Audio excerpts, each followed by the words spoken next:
కొల్లేరు ప్రాంతంలో ఈ చుట్టుపక్కల చేపల చెరువులు ఎక్కువగా ఉండే ప్రాంతం ఇది. ఇక్కడి నుంచి చేప రొయ్య ఎగుమతి చేసే వ్యాపారులు ఎక్కువ. కొల్లేరు కాంటూరు సమస్య మూలంగా చేపల చెరువుల వాళ్ళు ఇబ్బంది పడుతూ ఉన్నారు.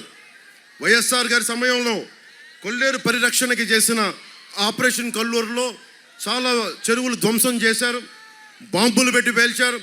కాంటూరు లెక్కలు పరిగణించకుండా జిరాయితీ భూముల్లో ఉన్న చెరువులు కూడా పోయాయని ఎప్పటి నుంచో ఉన్న సమస్య. వాటికి పరిహారం ఇస్తామని ఈ రోజు వరకు ప్రభుత్వం చెప్పింది, ఇప్పటిదాకా ఇవ్వలేదు.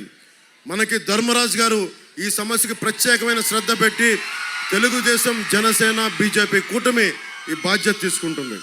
కొల్లూరు రీసర్వే, కాంటూరు లెక్కలు తేల్చాలి, ఇది డిమాండ్. కాంటూరు లెక్కలు తేలితే దాదాపు 10,000 ఎకరాలకి రైతులకు ప్రయోజనకారిగా ఉంటుంది. ఆ విషయం కూడా మేము శ్రద్ధ పెడతాం.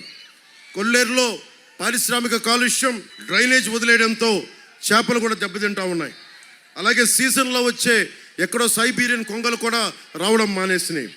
అందుకని ఏదైనా సరే శుద్ధి చేసిన తర్వాతే కొల్లేరులో వదులుతాం అన్న మాట నేను వ్యక్తిగతంగా దీని మీద నేను పోరాటం చేస్తాను. పర్యావరణాన్ని పరిరక్షించే అభివృద్ధి ప్రస్థానం జనసేన మూల సిద్ధాంతాల్లో ఒకటి.